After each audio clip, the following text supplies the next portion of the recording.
You know you're all grown up when you're sending pictures of yourself to friends and family for the holidays. I realized as I was writing a blog post this weekend that I talk a lot about developing your brand personality, and I don't think I've ever actually talked to you about how the heck you would even know what your brand personality is. The key to reaching an audience online is to be personable and likable, and sometimes when you're hiding behind a logo, it's hard to figure out exactly how to project that. So if you're one of those brands that's not really sure exactly what your personality should be so that you can relax a little on the business side and really connect with your followers, I have some ideas for you to help you figure it out. First of all, no matter what you do in terms of marketing, social media, PR, it doesn't matter where you are or what you're doing. When it comes to your business and your brand, you should have a goal.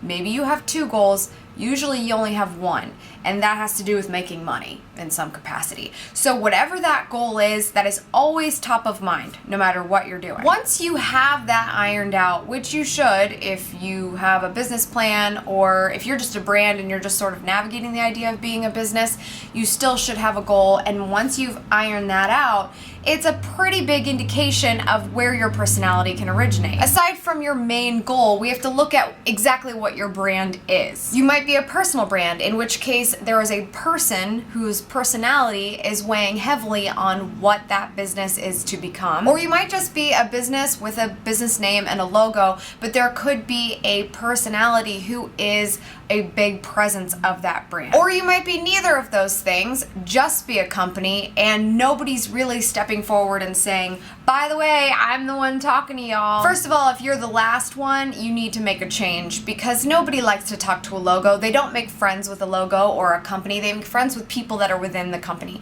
So there should be one individual that is speaking out and saying, by the way, you're talking to Heather with ABC Company when you're talking to this account. So people feel like they're actually connecting with an individual, not a various group of people who may or may not respond at some point. Those businesses with a personal brand that's very active really have an advantage here, because there are a lot of personality traits that are going to come out of an individual, and those personality traits can weigh on how you decide the brand itself has a personality. So I'm kind of talking in circles here. I'm sorry about that. So I feel like I need to give you an example, and that would be, I'm Amy Schmidauer. They call me Schmitastic on Twitter, and this is a video for SavvySexySocial.com. Savvy Sexy Social is its own brand, but because I do a lot of video, I am clearly the one that responds to tweets and other status updates online. My face is sometimes within my branding on social networks.